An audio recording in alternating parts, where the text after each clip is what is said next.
What happens when your house is repossessed UK? First things first, you are stressed and probably devastated with the whole process. You may feel it's all your fault. Stop. We have some good news. You may be unfamiliar with mortgage securitization could possibly hold all the answers and solution to your problem. Let me explain why you may have valid claim. The background to securitization. Banks don't have an unlimited capacity to lend, and this capacity is governed by their reserves. In order to release capacity, they bundle up thousands of mortgages into pools which are then sold, en masse, to an unrelated entity.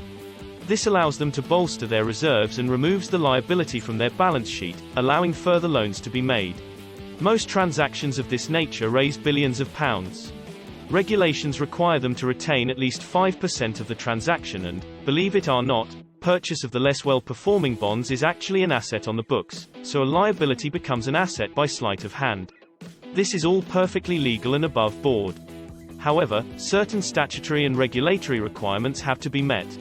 Unfortunately, these regulatory requirements, including notification to a borrower, are seldom met. Nor is the notification of the sale, transfer or assignment notified to HM Land Registry.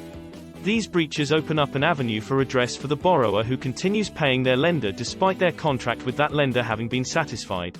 The collection of interest on behalf of an unregulated third party who, it can be proven, has been given the rights to set interest rates, is completely contrary to law, and it's this aspect that is subject to challenge.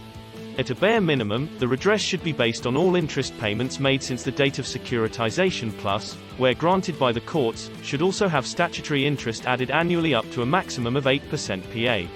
As an example, a mortgage that was securitized say 10 years ago where interest payments of £200 per month has been charged, will provide a basic claim of £24,000 plus interest.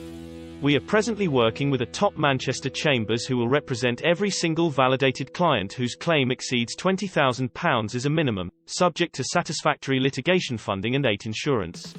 All cases must be submitted via participating solicitors firms who, in turn, appoint us to carry out all the background evidence checks and quantum validation in the form of a forensic report.